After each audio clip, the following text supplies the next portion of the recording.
historically, this has always been the best attended breakout session. So I hope to keep that streak, and I'll be sure to report back to my colleagues at OWS at the end of this meeting and let them know.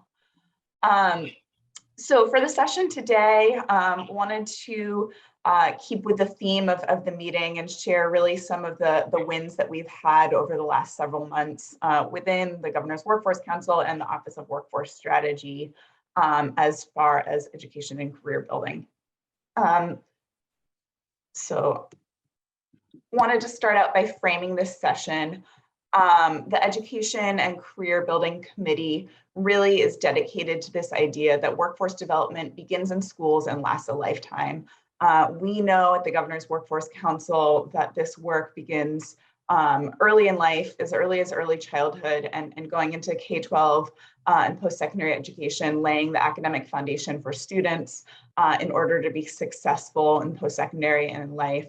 We heard from Tony Walker and from others that there are as many as 40,000 young adults across the state of Connecticut that are both not in school and also not in work. And I believe that it is the charge of both the GWC and this committee specifically to be supporting this group and ensuring that that number shrinks down to zero. This isn't work that we're doing on our own. We have partners across government and business and the nonprofit sector who have been instrumental in these efforts. Recently, I was sitting on a state board of education committee meeting, one of their monthly meetings, and I noticed again, I had noticed before, that one of the 4 pillars of that organization is to prepare students to succeed in college, career, and life. And we know that students wouldn't be able to be set up for that success without the great work that they're doing. Similarly, within our Connecticut state colleges and universities, as well as our private colleges and universities, the charge of this organization is really to develop those strong foundational systems across the board and give students the skills that they need to find success. We're also in good company. The U.S. Secretary of Education, Miguel Cardona, who I'm sure most of you know, hails from Connecticut, recently convened a group of education leaders from across New England, state commissioners of education, as well as workforce professionals across New England, came together to discuss the importance of career pathways in school systems in order to help students find success later in life. So we know that this is important, not just across Connecticut, but nationally. And I think the timing really is right to be making investments and building out these systems. Wanted to talk today about a few sort of wins we've recently had in the last few months. The first of which is healthcare pathways expansion, also discussing promoting access to computer science, teacher training and certification reform, and then we'll finish out the session with some future opportunities for work for folks who are part of this group who would like to get more involved. With that, I'd like to pass it over to Ben Sting, who's going to talk about some of the work we've been doing in terms of building out healthcare career pathways. Ben, for those of you who don't know him, we like to think of him as being part of the Office of Workforce Strategy family, but he's technically employed by Social Venture Partners and is really the healthcare policy lead there. And he has been a fantastic partner with building out some of our healthcare pathways work. So Ben, whenever you're ready, feel free to unmute yourself and share a bit about that. Yep. Hey, good afternoon, everybody. So as Molly was saying, last legislative session, OWS was charged with working with partners to develop a plan to work with high schools to encourage students to pursue healthcare careers. This plan is set to be submitted to the legislature by January 1st, 2023. So over the summer, we coordinated a working group representing more than 20 stakeholders from education, healthcare employers, healthcare advocacy organizations, and some government agencies, basically just setting the stage and asking for input to inform the background and research of this plan, the outline of it, and review the plan as it is developed. So basically from everyone, we're asking for their participation in it. From industry, we've particularly been asking them to identify what healthcare roles and careers are most in demand and the barriers to recruiting for them, a landscape of current employer and education partnerships and programs, and also gauging employer willingness to participate in the design of high school pathways programs. And then from education, we're asking them to identify the best practices in their current programs, feedback on the practicality of implementing new ones and that they've had doing them so far, current barriers to expanding them to a greater level, and then the process of looking at different transferable credits and what's possible. But ultimately, what we want to do is start from our goal of getting people into healthcare jobs and work backwards. So we want to know what jobs are in most demand that are leading to real careers, what training and certification a person needs to fill that job, what the curriculum looks like in that training, and then how we can start that pathway in high school. So for this plan that will be submitted to the legislature, we want to be a resource for the legislators to understand the high school healthcare pathways that currently exist in the state, provide a roadmap on realistic strategies that we can take to expand these programs that are backed by both industry and education, and lay out the costs associated with everything from designing, replicating, and implementing them. So we're currently in our research and outline phase. We've been hosting informational calls, conducting different landscapes. We've been doing a labor market analysis. If anyone is ever interested in some good data, the DLL has tons. We've been getting a sense of the different models of healthcare pathways programs in the state, the certifications that are needed for instructors to teach them, what curriculums currently exist and what they look like, and what credit transfers are available. If you'd like to participate in this, reach out to Molly and myself. We're currently in the weeds of putting this together. Thank you.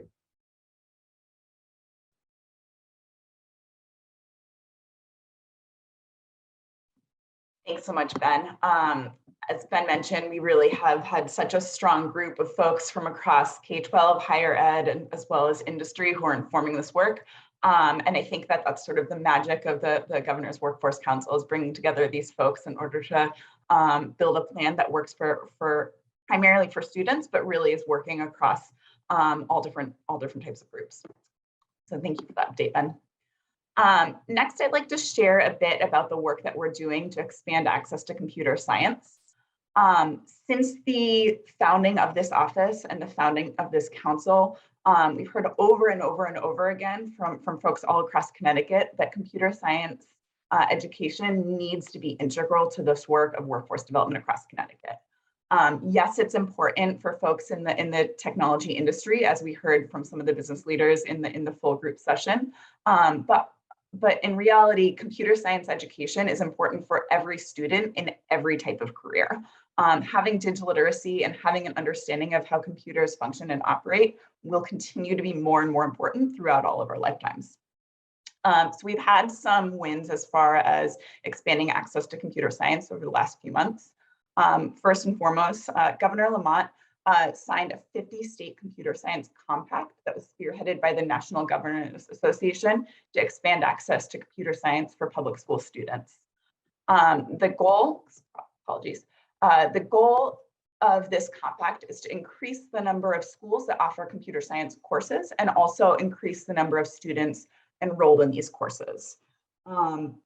There's been a strong group of folks from across the education and nonprofit and advocacy community that have come together as a result of this compact to conduct a gap analysis and really understand where our strengths are and where our areas of growth are across the state. I'd like to shout out Jen Michalak as well from State Department of Ed, who is both the math content lead and also the computer science content lead for the entire state of Connecticut. She has done amazing work with State Department of Education to build out a dashboard that really helps us comprehensively understand where there's computer science education and where we are lacking across the state of Connecticut. At a high level, there's something like 80% of schools across the state do have at least one computer science course.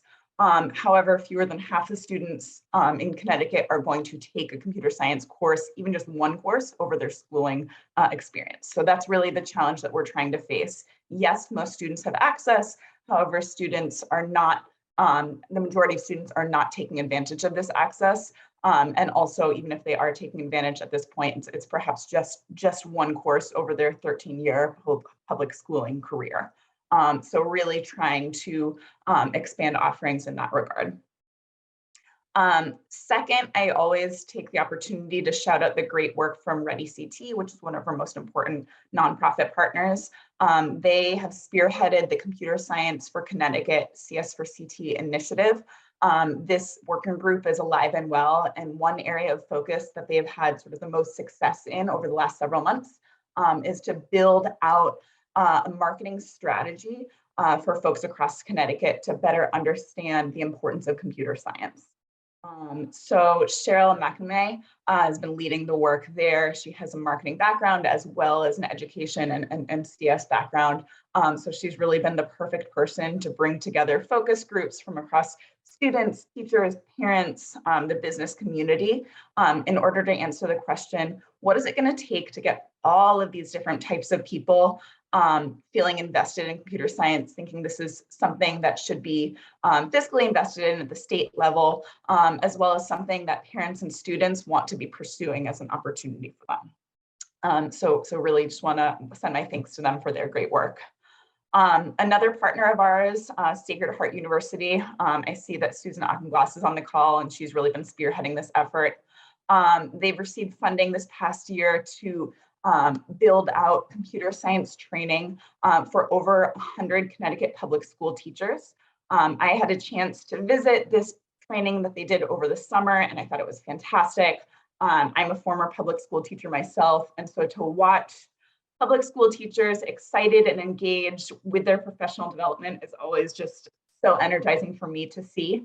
And over again, I had teachers coming up to me saying, this is amazing. I can't wait to take this back to my students. And I want more of this. And I want more teachers to have access to training like this. And so having them be able to learn this sort of new content and be able to bring it back to their students, really inspiring. Another important thing about this particular program is that it's actually a train the trainer model.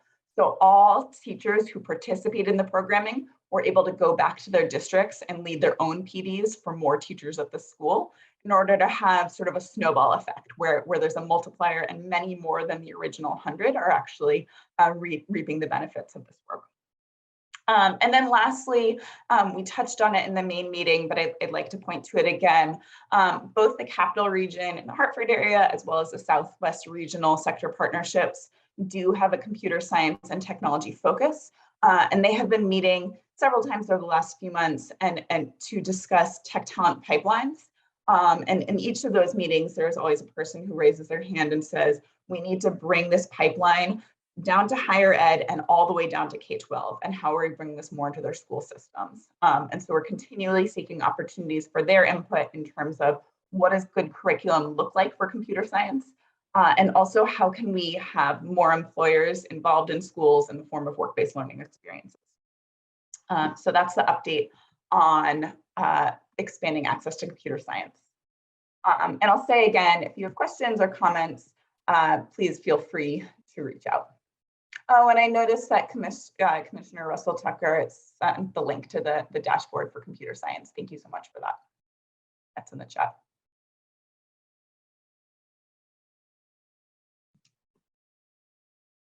Great. Now I'd like to share a bit around some work that folks in my office, as well as other Connecticut stakeholders, have been doing in terms of teacher training and certification reform. The Columbia Center for Public Research and Leadership has decided pro bono to consult for the state of Connecticut and bring together a diverse group of Connecticut stakeholders to challenge to take on some of the most important challenges and barriers to healthy education within the state. When they brought together this diverse stakeholder group, there was input for many different areas of education barriers to take on. And the one that overwhelmingly rose to the top was teacher certification and training. Everyone who's ever been a teacher and anyone who's ever had a teacher knows that great teachers is the #1 most important factor for high quality education for students. Now, what does this have to do with workforce development? So a few things. One, teachers make up nearly 3% of the Connecticut workforce. So it's actually a workforce issue in itself. Two, we've all been seeing in the news and we've been seeing the billboards around the state saying that there's a historic teacher shortage coming out of the pandemic. Nearly every single district across the state is in need of more teachers at this time. So figuring out how to get already qualified teachers certified into the classroom, and also giving new teachers the training they need is exceedingly important at this time. And then on the other side of the equation, we know that today's students are tomorrow's future workforce. We want quality teachers to lead these, give the foundational academics that they need in order to be successful later in life. And then relating this back to the idea of career pathways programming, every single superintendent I speak to, every single education leader I talk to and ask them, what's it going to take to bring in more career pathways programming into your schools? They say figuring out teacher training and certification.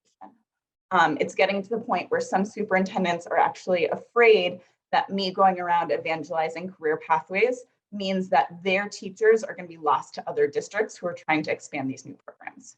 We definitely don't want that to happen. We don't want districts to be poaching existing great teachers. What we need to do is continue to provide training opportunities and certification opportunities to bring these folks into schools. And so the great team over at CPRL, really strong team of analysts and policy professionals, as well as lawyers. They've taken on these research questions for us, and they are speaking with, I think, 100+ folks across the state of Connecticut to really get a picture of what's happening. And I think there's going to be some really strong recommendations coming out of their work. And I should also say their work is building on existing work that's coming out of State Department of Education, as well as school districts that they're doing to recruit and retain great teachers. So that's the last piece around some of the work that we're doing in our team in terms of teacher training and certification reform. It's a quiet group today. Any questions or thoughts? Yeah, go ahead. Yeah, Molly, this is Jeff putting my Ready CT hat on. And thanks for the shout out to Cheryl and the team for the work they do. Absolutely. I can't emphasize enough with the point that you were just making there that we've got the top ranked, if not one of the top ranked, for K through 12 systems in the country, but the disparity between the inner systems and the suburbs, we just know what that is. Mm-hmm. And we are seeing these programs become training grounds for people to move out of the urban core and teach in the suburbs, which is great. And I mean, that's kind of how things work in the workforce. But, a very focused set of attention and effort on, making those urban core jobs and training desirable and sticky. I don't have a solution to it. I just know that, we've seen the flow for, long enough that's so key to what we need to get done here. Absolutely. And I don't pretend to have all the answers either. I think one of the value adds of our organization is trying to bring together the right folks into the room who can solve these tricky problems. But I so appreciate that point.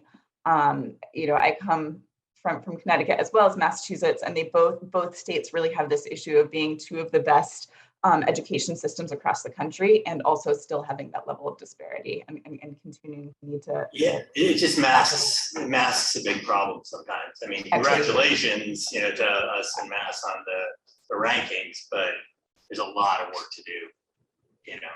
And I should say, I'd be remiss if I didn't say, if you compare students from similar demographics across the state, every demographic group, when compared to their own demographic group elsewhere, still does really well. But then there's the question still of gaps. And I think, of my personal opinion, that that's not good enough, and we still need to be closing those gaps.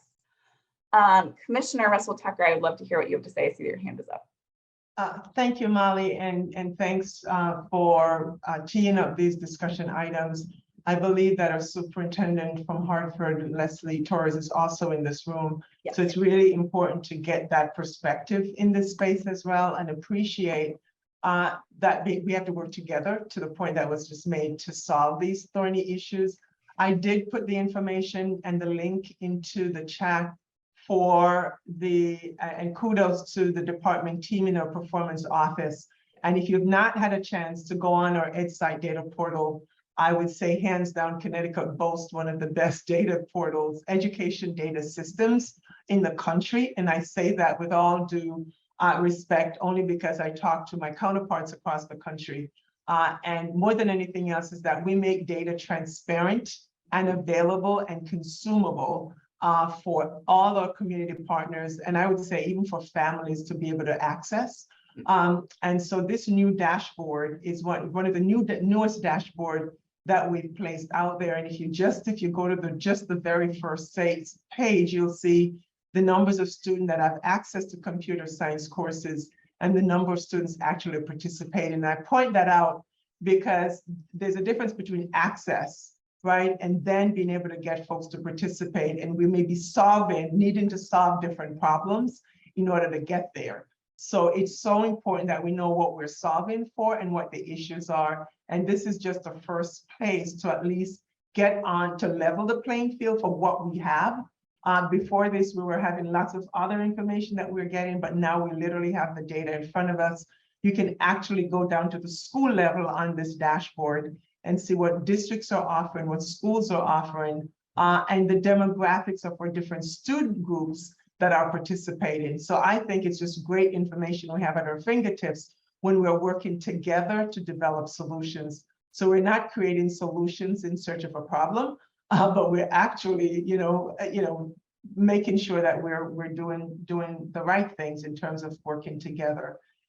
The other piece that I wanted to share as well, and we'll appreciate maybe this committee to be able to bring a lot of information in the space of work that's actually happening in the agency, so we can make sure we have the right touch points for integration and for input for moving forward. The same is true for teacher certification. There's a lot of work that is going on in the agency, assessing where we are, working with other partners around certification and really addressing issues that are there. Our certification regulations need modernization, but there's also a lot of changes that's been placed in statute that haven't yet made it to the regulation. So just quite understanding where things work. And we have legislatively required to do a report that we're working on to the legislature about what we're learning from examining our regulations as well. So I just wanted to throw those two things, Molly, into the mix. And as we go forward, we just did a survey of districts to know what we are looking at for vacancies, for staffing shortages. There's a huge issue around paraprofessionals. That number is larger, believe it or not, and especially around special education. So again, I appreciate being able to be in this space, so everyone here can have the information that we need to kind of rally around in order to really come up with the solutions for the problems and the challenges that we're facing. So appreciate being able to share that here. So much, Commissioner, and thank you for taking time out of your very busy schedule to be here. Always appreciate your perspective. In particular, so grateful for your commitment to data transparency and really shining a light on the current state of things across the state. I come from a policy research background, so I'm very much aware of the sort of wonkiness of some government websites outside of Connecticut in terms of their data systems. And you and your team have really been able to create a really elegant, beautiful presentation, which just makes it so much more accessible for folks who are perhaps less data savvy. So thank you for that. I saw that Tim Larson, who leads Office of Higher Education, had his hand up, although I don't see it anywhere. Tim, are you there? Thanks, Molly. Can you hear me? Yes. I have a little bit of a problem with our video and our audio. So it just occurs to me that, and I don't know if you're familiar, but our office does run the alternative route to certification. For the last 4 years, we have been certifying over 120 students with probably a 15 or 20% minority participation. We're also trying to put together what we would call the Connecticut Urban Alliance, where this is in the development stages, where we're trying to pilot a program where we would go to some of those urban districts, allow them to sort of handpick, if you will, their current employees, allow them to maintain their jobs while they're going through student teaching, and then take our alternative route program. Obviously, one of the hurdles of leaving your job and being recertified is that at some point you need to do the student teaching. So we're working through that. We could use some help with some funding. We think we can do it with current funds that we have available, but it would be interesting to have this group maybe contact Jackie Lucier in our office. as well, I'm sort of like, I've been trying to promote, our office does the licensing and certification of all of the occupational schools. So there's 85 occupational schools in the state of Connecticut that have 18,000 kids going to these schools. And they pay $25 million in tuition. And for whatever reason, none of the owners of those companies are represented on this council. I've had conversations with Garrett Moran before, particularly around the LPN. And I'm just, are they not involved in this? Should they not be involved in this? It just concerns me a little bit. Last March or thereabouts, I ran a program called Career Con at the Mohegan Sun Arena. Commissioner Russel-Tucker attended, as did the governor. We had these 85 career schools around. We brought 2,500 kids to the Mohegan Sun Arena, and we're really pumped about an alternative and a way to get a job. So I would just make this committee aware that that is in fact a very large population that is getting a certificate and getting a job. And I just, for whatever reason, I'd like to see if there could be possibly some more involvement from those career schools. They seem to be not at the table. So those are just my observations. And if I can help in any way, just let me know. So appreciate the perspective, and 2 points on that. One, in terms of ARC, we are a huge fan of ARC and have spoken with the folks that lead that team on several occasions. So absolutely they're on our radar, and I know that they're on the radar of the great folks over at Columbia who are leading this research effort as an instrumental part of the solution. So thank you for your great work there. On the point around LPNs, Ben, not to cold call you, but you had made a point about this recently. If you had any sort of thoughts or perspective on what some of the sort of difficult link is between the LPN training and some of the institutions of higher education. Sure. Yeah, so as I said, as part of the healthcare pathways expansion, the plan we're producing for the legislature, we're doing a labor analysis, basically looking at different healthcare careers, what leads to a living wage, what's in most demand. And LPN is really the one healthcare career that provides a living wage that you don't need even an associate's degree for, right? These are certificate programs. One of the issues that we're seeing is that the amount of programs we have in the state are very limited. We have 3 programs, all being at technical schools. So one thing that we're starting to look into is how can we expand the trainings and certifications that are available for LPNs, because it is a good career. We know it's in high demand. We actually, especially in long-term care, we did a survey of different long-term care organizations, and they're using LPNs at almost a 2-to-1 rate than RNs. And from the 83 organizations that respond to our survey, they're looking to hire almost 2,000 LPNs next year. And we know we don't have the capacity to fill all those jobs. So that is one thing that we're looking at in the LPN side. And also to add to that, I believe that in the past, and I don't have the full background of this, that some of the CTECs actually had LPN programs and those no longer exist. I don't know the history behind that. So if anyone here does, I would love to talk to you. Thanks, Ben. And last but not least, I've gotten a few messages in the chat saying, what can I do to get involved in some of these working groups that you've described? So we have a few opportunities coming up that I'd like to share out. As previously mentioned, there's the healthcare pathways group, there's the computer science group, and then there's also work around teacher certification reform. So if any of those sort of existing groups seem of interest of you, feel free to email me. You can email Taylor Spurlock as well. She wasn't able to be here today. But she's a new policy fellow that's joined through the governor's policy fellow program, who will be supporting the education committee as well. So you can email us if any of those 3 are of interest to you. And we have 3 new working groups coming up as well. The first of which on the slide here is to review and improve the Roberta Willis Scholarship Program, which is a statewide Connecticut higher education scholarship.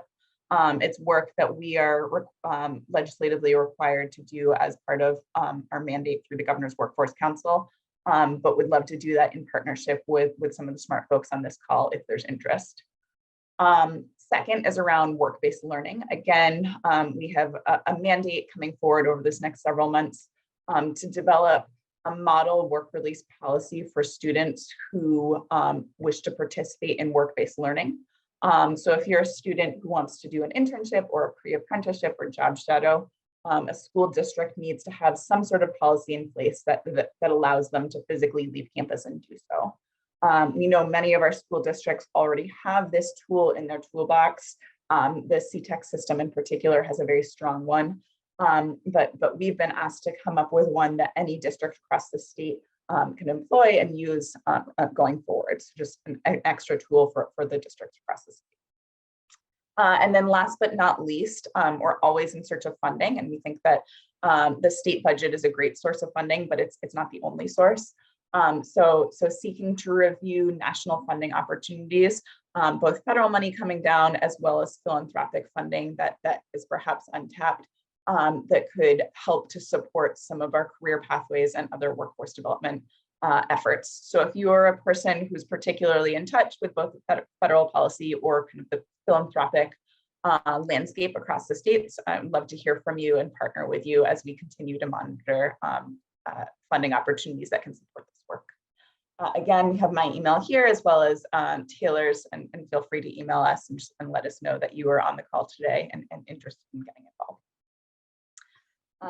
About 2 minutes before we send you all back to the group, and we're going to finish out the whole group conversation. Any last parting words or thoughts about what's happening with this committee? Molly, this is Marcia Proto, Executive Director for the Connecticut Center for Nursing Workforce. Hi, welcome back. Hope all is well. Great listening to all the different perspectives and being brought up to date by a lot of the reports. So thank you so much. LPNs clearly is an issue with our proprietary schools. We still have about 8% capacity of unfilled seats for the 3 proprietary. We know that Griffin Hospital has put in a proposal through our Connecticut Board of Nursing for consideration. They're on the agenda for next Tuesday for further discussion.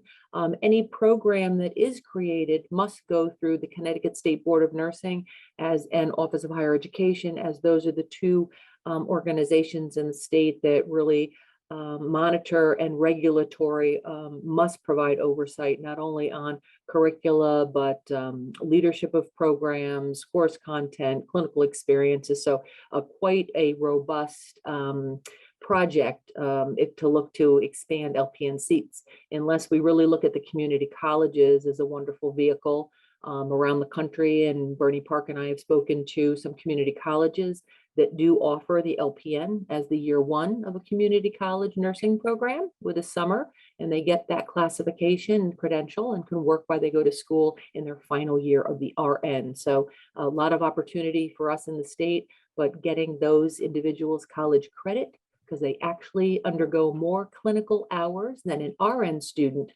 Really, we must get those hours and their curriculum with college credit. So just my 2 cents. Thanks. Thank you so much for your thoughts on that, Marcia. I really appreciate it. Always appreciate having content experts on these calls who know more than me on these specific sector areas to speak to this. So thank you. We have 1 minute till we go back to the whole group. Thank you guys so much for listening today and for sharing your thoughts as well. Looking forward to continued partnership with all of you. I think over the last couple of years on the workforce development side, we've made so much progress in terms of adult training opportunities for out-of-work adults. And then on K-12 and higher education side, there's been so much important work happening in terms of learning recovery, as well as social emotional support for students. And now I really feel like the time is right to move forward and start continue to think about building in more of these career pathway systems in schools. So I'm optimistic for the year ahead and what we're able to accomplish together. Thank you so much.